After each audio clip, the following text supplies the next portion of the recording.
Bonjour à tous et bienvenue dans ce nouvel épisode de Quitte le Boomer Dream. Aujourd'hui, on se retrouve pour l'épisode Comment avoir son prêt à coup sûr. On va vous donner toutes nos astuces et tous nos conseils pour obtenir vraiment des financements de manière facile.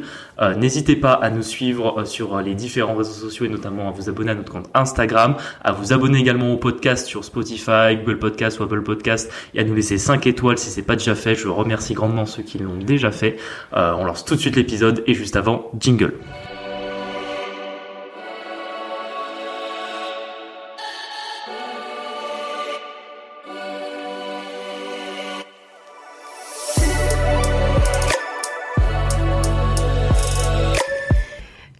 La boom anecdote du jour, du coup, c'est en lien avec l'épisode d'aujourd'hui, enfin le thème de l'épisode d'aujourd'hui, puisqu'on a eu notre prêt.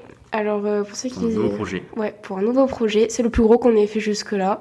On a décidé d'accélérer un petit peu le rythme, là. Passer à vitesse supérieure pour tenir notre plan de partir de notre job salarié au 31/12/2024. C'est ça, donc on a eu notre prêt, on est super contents, on a les offres de prêt là qui sont posées à côté de nous.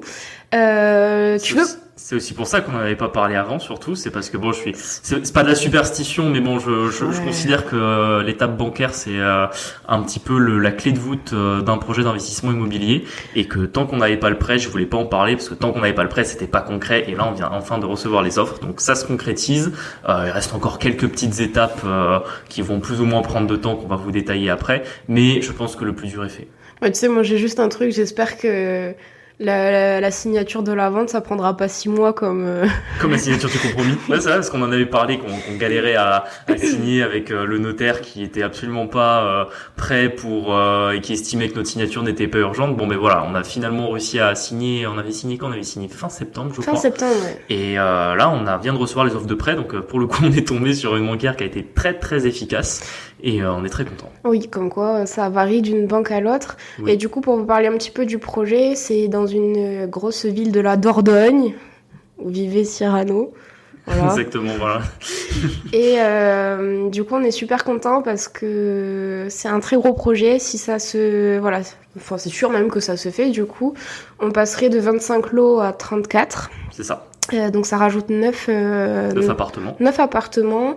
Qui sont neufs, c'est surtout ça le projet. Si tu veux qu'on le détaille un peu. Ouais, on va le détailler, ouais. C'est, en fait, actuellement, c'est un ancien hôtel qui est, je pense, désaffecté depuis au moins 20 ans, peut-être même plus, vu l'état à l'intérieur. Faut quasiment tout refaire. On repart pas de zéro parce que bon, il y a quand même la maçonnerie, le gros œuvre et ce qui est la toiture, enfin les points centraux, on va dire, dans la construction d'une maison. Donc on est quand même sur sur la rénovation, mais c'est de la grosse rénovation.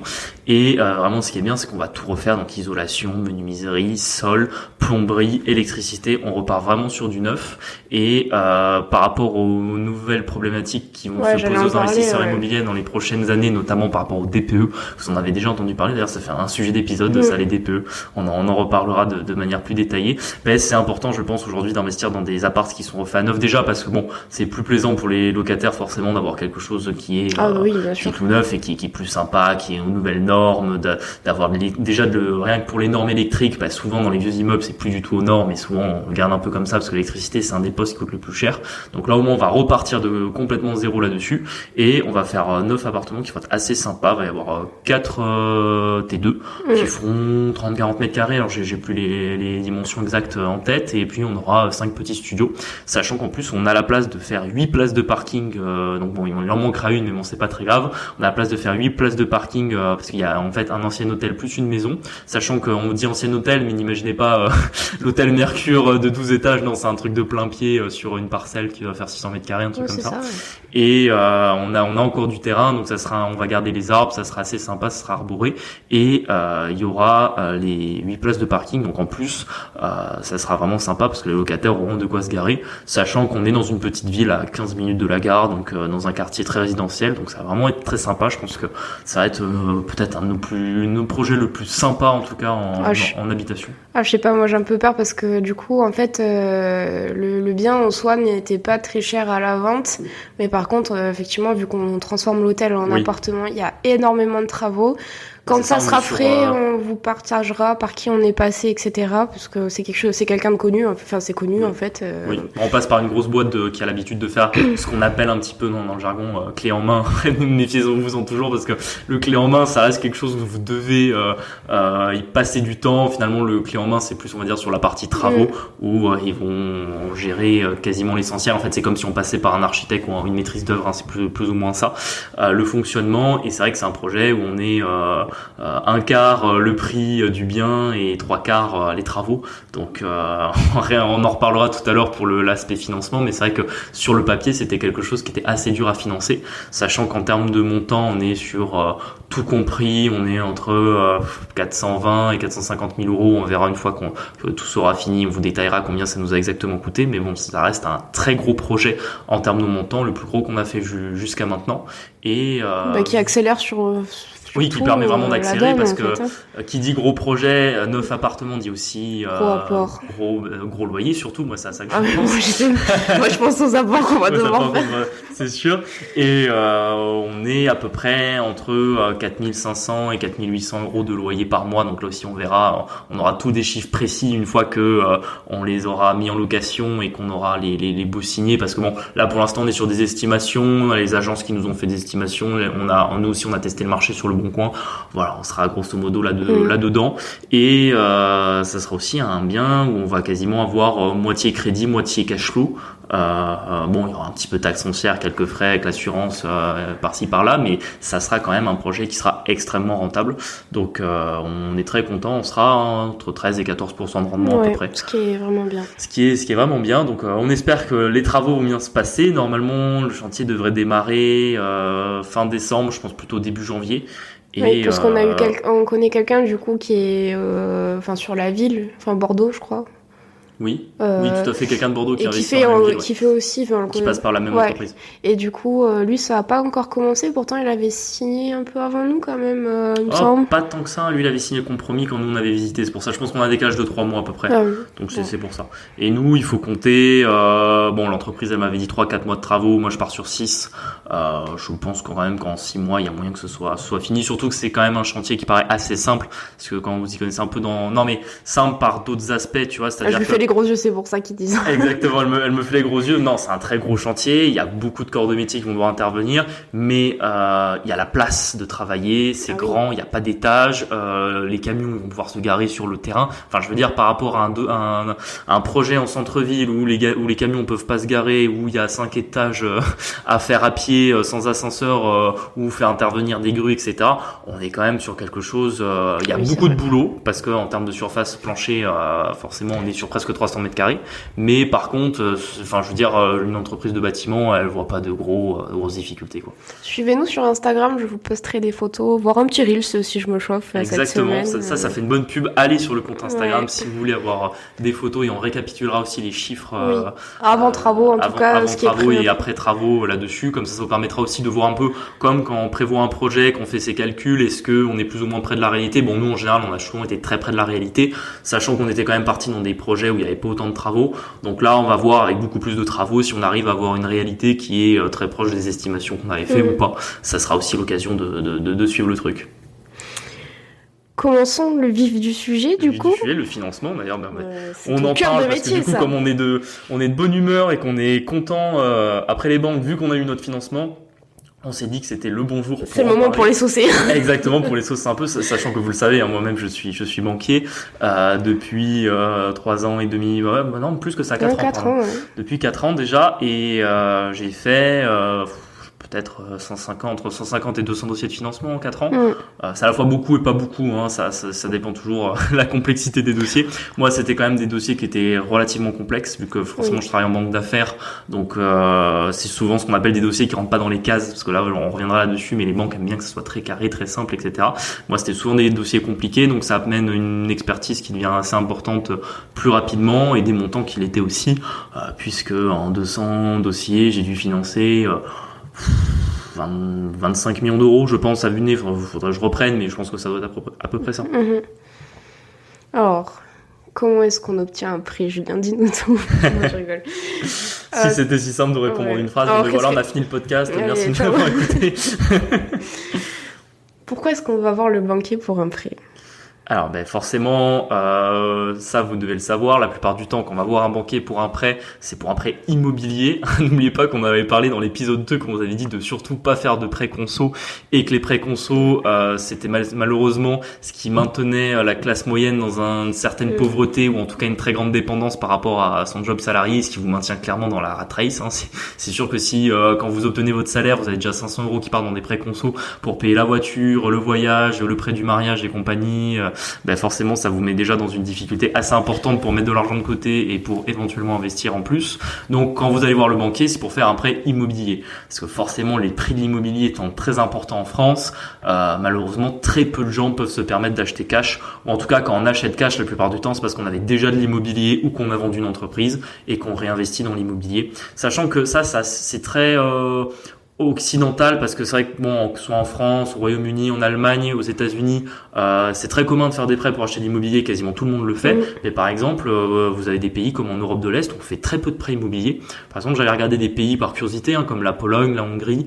Eux, ils payent tout cash, hein. Oui, parce que déjà l'immobilier là-bas coûte moins cher, et puis c'est des peuples qui épargnent plus. Et en fait, c'est un petit peu d'usage de travailler dur, de mettre l'argent de côté quand on est jeune, et dès qu'on peut, on s'achète sa résidence principale. Et du coup, pour vous donner un ordre d'idée, en France, on est à peu près à 60% de propriétaires de sa résidence principale et 40% de locataires, ce qui paraît un petit peu logique, on va dire, entre tous les gens qui sont propriétaires de leur maison, de leur appartement, et ceux qui louent parce qu'ils sont étudiants, parce qu'ils n'ont pas les moyens d'acheter plus, ou parce que ils sont pas encore décidés sur l'endroit où ils veulent vivre. Justement, en Pologne, on est plutôt sur 80-85% de propriétaires et 15% de locataires. Donc il y a très peu de gens finalement qui sont locataires. Souvent, soit les gens qui sont jeunes, soit à l'inverse, les étrangers, parce que finalement, même dans ces pays-là, même quand vous êtes relativement pauvre, vous avez quand même mis de l'argent de côté pour vous acheter un petit truc. Et concrètement, qui peut emprunter de l'argent, qui peut se payer un prêt en fait, en théorie, tout le monde. Personne n'est exclu pour emprunter, c'est-à-dire que si vous voulez, il y a des règles qui sont fixées par l'État que doivent respecter les banques, là encore en fonction parce qu'on a préparé tout un plan pour que l'épisode reste clair, on reviendra là-dessus un peu plus tard, mais grosso modo, les banques décident de la manière dont elles attribuent des prêts, et il n'y a pas de règles préétablies. C'est-à-dire qu'en fait, une banque, elle va établir ce qu'on appelle une politique crédit, donc c'est une sorte de règlement intérieur de la banque en matière de crédit, que par contre, elle est obligée de respecter. Et en fait, l'État ne va pas dire à la banque à qui elle doit faire un prêt, l'État va plutôt dire à la banque déterminer à qui vous faites un prêt, et après on va contrôler que vous respectiez vos propres règles. C'est plutôt comme ça que ça fonctionne. Donc, en fonction des banques, chacune va établir tout un tas de normes, de savoir comment elle va estimer les revenus, comment est-ce qu'elle va estimer certaines charges, dans quel cas elle va pouvoir donner un crédit ou pas. Mais de manière générale, personne n'est exclu, tout le monde peut aller demander un crédit immobilier. Après, effectivement, vous avez des cas où ça va être très compliqué d'avoir un accord de prêt. Typiquement, vous êtes sans emploi, vous êtes étudiant, et quand je dis étudiant, c'est étudiant non salarié, parce que maintenant, si vous êtes étudiant en CDI ou même en alternance, c'est déjà différent et c'est plus facile d'avoir un prêt. Si vous êtes retraité très âgé, là aussi, c'est difficile d'avoir un prêt, parce que forcément, si vous avez 80 ans, vous pouvez pas emprunter sur 20 ans parce que il y a une grande proportion de chances que vous soyez mort d'ici là. Donc voilà, c'est plutôt ces catégories-là qui vont avoir beaucoup plus de difficultés à avoir un prêt, mais il n'y a pas d'exclusion de base. Donc en fait, à partir du moment où vous avez un projet immobilier, vous pouvez aller voir autant de banques que vous voulez, et il n'y a pas de règles établies en vous disant non, moi dans ma situation, je sais pas, je suis intérimaire du spectacle ou infirmière en CDD, je peux pas aller voir la banque. Si vous pouvez, c'est juste que effectivement vous aurez un dossier qui sera moins facile que quelqu'un qui est par exemple en CDI. C'est ça que j'allais te demander aussi. On entend souvent, moi, au cours de conversations, il y a souvent des gens qui disent j'avais ça comme projet, souvent pour la résidence principale. J'ai le projet d'acheter une maison. Je vais aller voir mon banquier pour savoir combien je peux emprunter. Bonne ou mauvaise idée? Alors, mauvaise idée. De manière générale, mauvaise idée, parce qu'en fait, la question de savoir combien vous pouvez emprunter, vous pouvez le calculer tout seul. Donc en fait, vous êtes grand, on va vous expliquer comment faire dans cet épisode, et puis même sur internet, vous avez beaucoup de choses qui permettent, d'articles de blog, de vidéos, etc., qui vous permettent de le faire. Vous avez même des outils, par exemple, chez meilleurtaux.com, ils ont des calculettes de prêts immobiliers, je crois même qu'ils ont un simulateur en fonction des revenus. Enfin, vous avez vraiment beaucoup de choses que vous pouvez utiliser vous-même. Et quand vous allez voir le banquier, ça vous paraît une bonne idée parce que je vais aller le voir, il va pouvoir m'expliquer et me dire combien je peux emprunter. En fait, le banquier, pour simplement vous résumer les choses, vous lui faites perdre son temps, c'est tout. Et donc, il va pas pouvoir bien vous aider parce qu'en fait, le job du banquier, c'est de vous proposer, de vous accompagner, faire des simulations. Très clairement, pour lui, c'est un peu de la perte de temps parce qu'en fait, ça veut dire que vous n'avez pas encore de projet. Donc, naturellement, il va pas avoir tous les paramètres parce qu'il surtout ce que le banquier a très peur, c'est que si vous faites une simulation, vous preniez ça pour argent comptant, vous disant je peux acheter ça. Et que je vienne avec un peu plus grand en me disant par exemple il m'a dit 200 000, je viens avec 220 000, ça passe. En réalité, le banquier il va souvent vous dire plutôt 180 000 en vous disant que maximum vous pouvez aller jusqu'à 200. Il va plutôt le minorer. Enfin moi en tout cas c'est comme ça que je fais dans mes dossiers parce que j'ai remarqué que quand on me demandait une simulation, la personne elle revenait toujours en me demandant un peu plus. Donc du coup j'ai commencé à minorer un petit peu mes simulations pour justement éviter le cas de figure où l'emprunteur venait me demander 20 000 euros de trop de ce que j'aurais pu lui octroyer. Donc voilà, ça c'est une première chose pour laquelle déjà vous devez pas voir le banquier. Et en plus, ça montre à votre banquier que vous y connaissez pas grand-chose en matière bancaire. Oui, alors que si vous voulez bien réussir à faire vos financements, il faut que vous ayez un certain niveau de connaissance et que finalement, quand vous allez voir le banquier, il vous regarde plutôt comme quelqu'un qui sait de quoi vous parlez en matière de financement et pas de quelqu'un qui va pouvoir expliquer tout et n'importe quoi. Parce que moi-même, je l'entends parfois autour de moi, parfois pour des soucis de confort dans l'explication d'une décision de refus ou d'octroi. Vous avez des banquiers qui inventent des choses qui sont parfaitement fausses ou qui disent oui, non, mais c'est dans la réglementation alors que ça ne l'est pas. Et ça, c'est parce qu'ils sont face à des gens qui n'ont malheureusement pas tous les outils de le savoir. Et c'était aussi la volonté qu'on avait à la base dans ce podcast de pouvoir donner ce genre de conseils et de savoir comment, quand on va voir une banque, qu'est-ce qu'on doit savoir, qu'est-ce qu'on peut demander et comment on doit présenter son dossier. Concrètement, si quelqu'un du coup a un projet immobilier, que ce soit RP ou un locatif, un investissement locatif, quelles sont les conditions du coup pour les principales conditions pour espérer avoir un oui? Alors, ça va être assez simple, c'est-à-dire qu'en fait, si vous voulez être quasiment sûr d'avoir un oui en allant voir votre banque, il faut justement que vous calculez votre capacité d'emprunt et que vous demandiez un prêt qui soit en accord avec celle-ci. Votre capacité d'emprunt, c'est assez simple à calculer. Vous prenez l'ensemble de vos revenus et le montant total de vos charges de prêt immobilier, enfin de prêt tout court, prêt consommation inclus également, ne doit pas dépasser un tiers de vos revenus. Donc par exemple, quelqu'un qui gagne 1500 euros par mois, il peut faire des prêts jusqu'à 500 euros par mois, que ce soit des prêts immobiliers ou des prêts conso. C'est pour ça aussi qu'on vous disait d'éviter les prêts conso parce qu'en fait ça vient manger votre capacité d'emprunt parce que par exemple vous gagnez 1500 euros par mois, vous avez 200 euros de prêt consommation pour la voiture, en fait vous avez déjà perdu 200 euros là-dessus. Du coup, comment on calcule les revenus pour justement déterminer cette capacité d'emprunt ?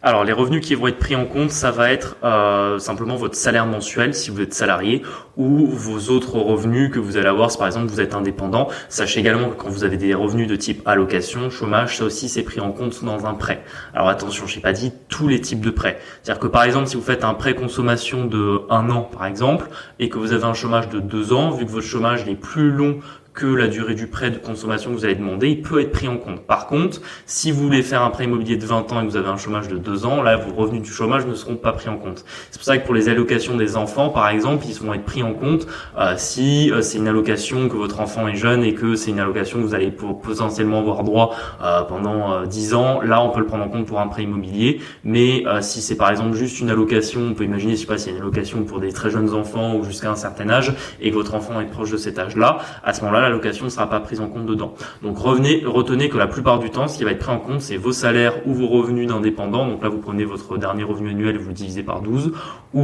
Et également, vos revenus d'investissement, donc vos revenus immobiliers.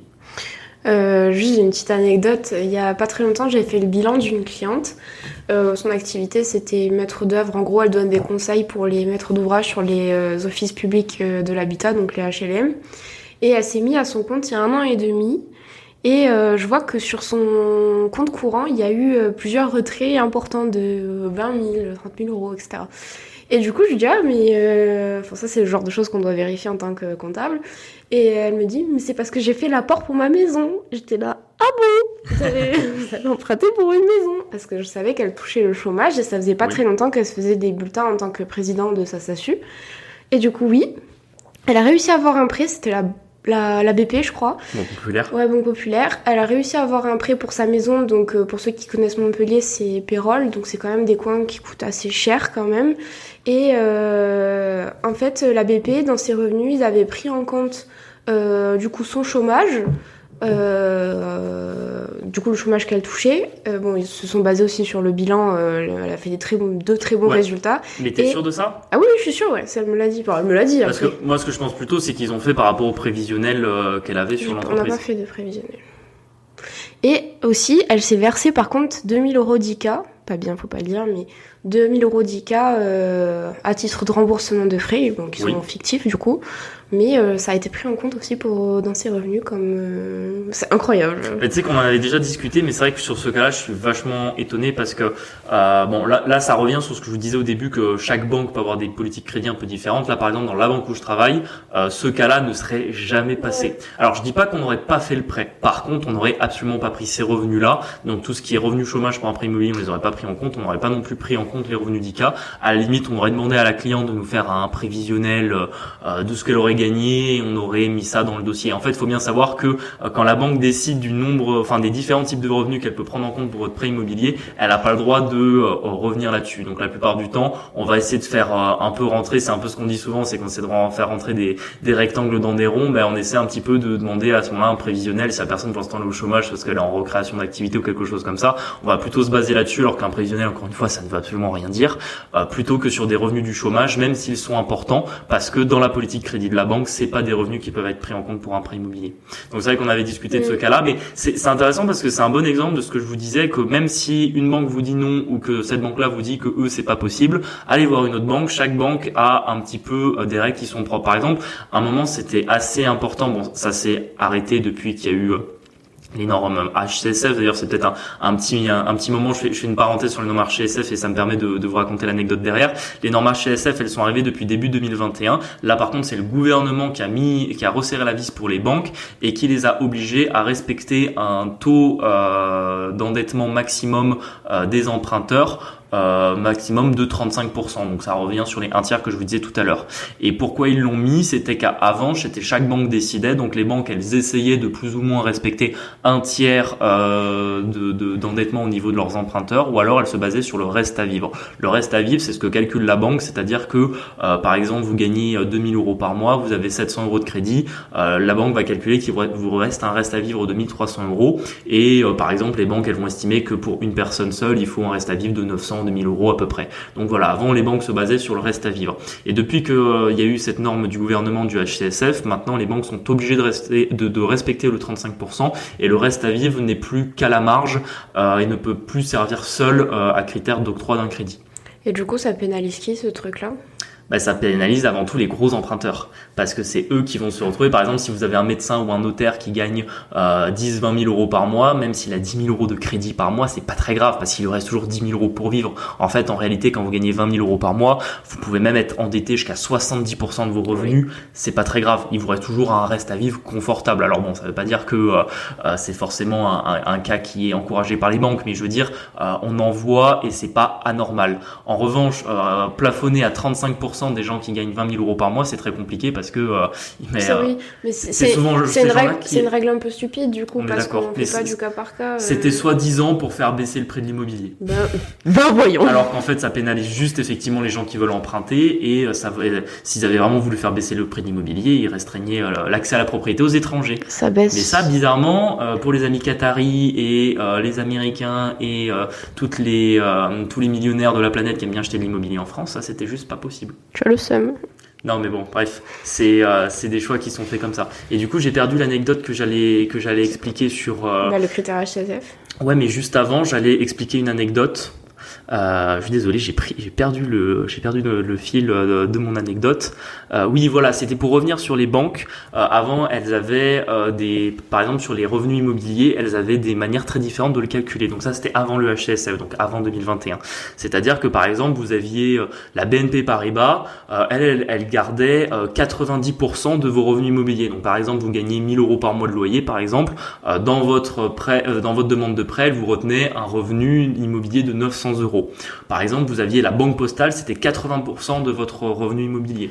La Crédit Agricole, c'était 70% du revenu immobilier, mais par contre, eux, ils appliquaient ce qu'on appelle le calcul différentiel, c'est-à-dire qu'ils regardaient, si vous aviez un investissement immobilier, ils regardaient combien vous gagnez de revenus locatifs et combien vous aviez de crédit, et si votre revenu locatif compensait votre crédit, à ce moment-là, le crédit ne rentrait pas dans votre taux d'endettement qui était calculé par la banque. Donc voilà, on avait un petit peu toute cette petite sauce qui permettait et qui était très sympathique pour les investisseurs immobiliers, qui faisait qu'en fait, chacun allait un petit peu plus vers certaines banques que d'autres. En général, les investisseurs immobiliers, ils aimaient bien Crédit Agricole, Crédit Mutuel, CIC, et ils allaient moins vers les grosses banques type Société Générale ou BNP qui ont toujours été un peu plus compliqués sur leurs normes de crédit. Et depuis qu'il y a eu le HCSF, tout le monde a été aligné. Pourquoi ? Parce que là, c'est la Banque de France qui a établi les normes sur lesquelles on doit calculer justement les revenus des 35%. C'est un peu communiste, non ? Un petit peu. Oui. Un petit peu, surtout qu'on en revient toujours, c'était quelle utilité ? L'utilité, c'est censé de faire baisser les prix immobiliers. Ce qui n'a pas marché. Ça n'a absolument pas marché, mais là, pour le coup, les prix baissent, mais parce que les taux montent, et ça, pour le coup, ça n'a aucun rapport avec leur HCSF. Par contre, ce qui est vrai, c'est que là, on a énormément compliqué les banques sur l'application de ces revenus, et ce qui fait que vous vous retrouvez énormément avec des dossiers où vous avez des emprunteurs qui sont à 34,9% d'endettement. On essaie d'aller gratter le maximum de revenus partout. On essaie d'allonger le prêt ou de parfois faire une ristourne sur l'assurance pour faire rentrer la mensualité dedans. Donc c'est vrai que les banques ont quand même une certaine latitude de pouvoir jouer d'1% ou d'un demi% sur le taux d'endettement d'un client. Ça, c'est quelque chose qui se fait. Tu as parlé des taux, du coup, il y a plusieurs taux qui sont possibles. Par exemple, je sais que par rapport aux États-Unis, on n'est pas du tout, pas sur les mêmes usages qu'en France. Tu peux nous expliquer les différents taux et ce que toi tu conseilles, du coup Alors c'est vrai que nous en France, on a l'habitude d'emprunter à taux fixe. Je crois que le chiffre c'est 99% des crédits immobiliers se font à taux fixe en France, ce qui n'est absolument pas le cas dans les autres pays. Et ce qui est finalement une belle chance pour nous, parce que l'avantage c'est qu'au moins avec un taux fixe, vous figez votre mensualité, le montant total de vos intérêts dans le temps. Il n'y aura pas de surprise. Si par exemple vous empruntez aujourd'hui, on emprunte à 4%, au moins vous savez que vous emprunterez toujours à 4% ou moins si vous renégociez votre crédit, mais pas plus. Et ça, c'est vraiment une chance, parce que dans les pays anglo-saxons, vous avez des cas où les taux des crédits sont révisables. Alors en général, ils sont pas révisables d'année en année. C'est un peu la différence, parce qu'en général, en France, quand on fait un crédit révisable, c'est un crédit qui est révisable tous les ans. Alors que souvent, aux États-Unis ou en Angleterre, vous allez par exemple avoir un taux fixe pendant 5 ans, et au bout de 5 ans, on revoit le taux du crédit par rapport à un taux de marché qui a été défini. D'ailleurs, en Europe, pour le coup, on est un peu mieux protégé là-dessus qu'aux États-Unis, parce que les indices qui sont utilisés pour calculer les prêts variables sont des indices qui ne sont, en tout cas, plus difficilement manipulables que ceux qui sont utilisés chez les anglo-saxons, où il y a à peu près une vingtaine d'années, les banques s'amusaient un petit peu à manipuler les indices qui étaient utilisés pour les taux variables pour les augmenter au détriment des clients. Bon, ça c'est une petite parenthèse encore là-dessus, mais effectivement, en France, on emprunte à taux fixe et c'est vraiment une chance. Moi, je vous recommande d'emprunter à taux fixe. En fait, le seul cas où ça peut être intéressant d'emprunter à taux variable, en fait, il a disparu. En réalité, il existe encore un cas, c'est si jamais vous êtes vraiment convaincu que les taux vont baisser et que vous êtes obligé d'acheter maintenant à taux cher. Si vous préférez ne pas avoir à renégocier votre crédit dans un an, vous pouvez acheter à taux variable maintenant, et potentiellement, si les taux des crédits vont baisser d'ici un an, votre taux variable va baisser aussi. Ça, c'est le seul cas où ça peut être intéressant. Sinon, moi, je vous recommande rester à taux fixe, et même si aujourd'hui vous empruntez à 4%, dans un an, dans 2 ans, dans 3 ans, vous pourrez le renégocier potentiellement à un taux inférieur. Est-ce qu'on peut un peu dédramatiser le montant des taux en ce moment ? Oui, c'est vrai qu'on entend partout qu'il faut plus acheter l'immobilier, que c'est vrai que la bulle est finie, que les taux à 1%, c'était ce qui était anormal, et ce qui est normal, c'est d'emprunter à 5-6%, parce que c'était à ce taux-là que nos parents et nos grands-parents, ils achetaient il y a 30 ans, oui, sauf que il y a 30 ans, les prix d'immobilier étaient pas du tout le même, étaient 3 fois moins importants qu'aujourd'hui, quoi. Donc, la durée des prêts aussi, non ? Non, les prêts ont toujours été longs. Je me souviens même qu'il y a une période en France où on empruntait sur 30 ans, alors que maintenant, 30 ans, ça se fait plus du tout, vu que justement le HCSF a limité la durée maximum des prêts à 25 ans. Donc là, vous avez plus de prêts au-delà de 30 ans. Et en plus, le 25, c'est toujours un peu exceptionnel. La plupart du temps, on est sur du 20 ans. Donc pourquoi tu m'as demandé? Ah oui, pour dédramatiser un peu le fait oui, les taux montent. c'est absolument pas grave. Effectivement, vous avez des taux qui sont plus importants. Ce qui est important en revanche, c'est qu'on fait plus les mêmes opérations. Là, si on est dans une logique d'investissement, on fait plus les mêmes opérations quand les taux sont plus chers. Avant, vous pouviez vous contenter peut-être d'un 7, 8, 9% de rendement sur un bien immobilier. Là, honnêtement, avec des taux à 4%, on peut pas se permettre d'aller sur du 7%. Vous allez être sur sur des biens à 7%, vous allez être sur un cash flow négatif. Et ça, c'est ce qu'on veut pas en tant qu'investisseur immobilier. Donc, vous devez plutôt aller chercher du 13, du 14%, voire plus. Ça, c'est ce qu'on peut faire quand les taux sont élevés. Donc c'est plutôt là la recommandation. Maintenant, est-ce qu'il faut arrêter d'acheter de l'immobilier maintenant parce que les taux sont à 4%? Absolument pas, parce que quoi qu'il arrive, si vous êtes rentable sur votre investissement, vous gagnerez toujours la différence entre le montant de rendement de votre investissement et le montant de votre taux d'intérêt. Après, c'est vrai que ça saoule de payer un peu plus cher un prêt qui a 1 ou 2 ans, mais c'est la vie aussi, quoi. Tout n'est pas linéaire et peut-être que ça redescendra d'ici quelques temps. Surtout, ce qu'on oublie aussi, c'est que en réalité, effectivement, quand vous avez un prêt à 4%, vous payez 4% d'intérêt annuel sur le montant restant dû de votre prêt. Donc ça veut dire qu'en début de prêt, vous payez énormément d'intérêt. Donc vous payez quasiment 4% de la valeur de votre bien et donc de votre rendement. Plus le temps avance, plus le capital restant dû l'est aussi, moins vous payez d'intérêt et plus finalement ce pourcentage que vous allez payer à la banque en proportion des loyers que vous allez gagner diminue. Surtout qu'en plus, on est justement dans une période d'inflation, ce qui explique qu'on a des taux élevés. Vous avez les loyers qui vont potentiellement augmenter dans le temps. Donc empruntez à taux fixe, même si vous êtes à 4%, vous aurez votre mensualité qui sera figée dans le temps et en revanche, peut-être que lui, votre loyer va augmenter. Maintenant, sur une résidence principale, c'est un peu différent. Oui. Honnêtement, sur une résidence principale, à moins que vous ayez vraiment ce qu'on appelle un coup de fusil, c'est-à-dire que vous avez trouvé vraiment une résidence principale qui est géniale, que vous payez pas cher par rapport au marché ou que vous allez pouvoir refaire en entier parce que vous êtes dans le bâtiment. Voilà, à moins qu'il y ait un vrai projet là-dedans, si maintenant vous voulez acheter la maison de vos rêves, honnêtement, l'acheter maintenant à 4%, je suis pas sûr que ça soit intéressant, surtout que le marché immobilier a tendance à baisser un petit peu. Alors bon, on en a parlé dans d'autres épisodes, par exemple dans notre région, ça baisse pas vraiment. On ne sait pas encore si l'an prochain on aura peut-être une baisse plus importante ou pas. Après bon, quand on dit une baisse plus importante, on est sur 5 ou 7%, on n'est pas sur 30%. Mais néanmoins, pour une résidence principale, je pense qu'il faut vraiment être très très précautionneux avant de décider de passer le cap maintenant. D'ailleurs, nous c'est notre cas. En vrai, on souhaiterait bien passer sur une maison, mais en fait, on a un taux tellement avantageux sur l'appartement actuellement on est à 0,80 sur notre appartement, bouge pas sur 25 ans. Ça serait bête en fait, je pense. Même si on a une grosse plus-value à la clé, ça serait bête de se réendetter à... C'est pour ça que là on le reporte un peu, c'est pas la bonne période. Je pense qu'il y aura un triangle qui sera assez intéressant, notamment pour que ce soit pour l'investissement immobilier, même si comme je vous le disais maintenant ça vaut le coup d'y aller, mais pour les maisons, les résidences principales, ça sera quand les taux vont commencer à baisser.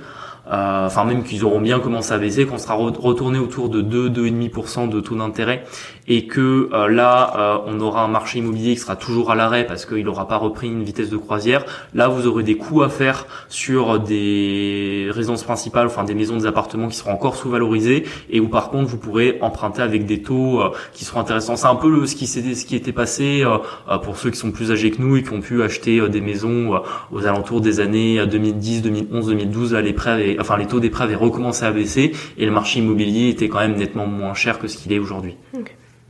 On s'arrête ici pour la première partie de l'épisode. On n'avait pas prévu de le couper en deux, mais en fait on s'est rendu compte qu'il était plus long. On a tenu quasiment 1h30 sur cet épisode et bon, c'est un petit peu long parce que on sait que le format qui marche le mieux c'est plutôt 40-45 minutes, surtout que c'est des sujets complexes et techniques et que dans la deuxième partie on aborde beaucoup de points très intéressants. Donc c'est pas grave, on s'arrête ici pour cette semaine. Semaine prochaine vous aurez la suite. Je vous remercie de nous avoir écoutés jusqu'ici. N'hésitez pas à nous laisser 5 étoiles sur les plateformes d'écoute si vous ne l'avez pas déjà fait et à vous abonner, éventuellement nous suivre sur notre compte Instagram. Je vous remercie et je vous dis à la semaine prochaine. Ciao!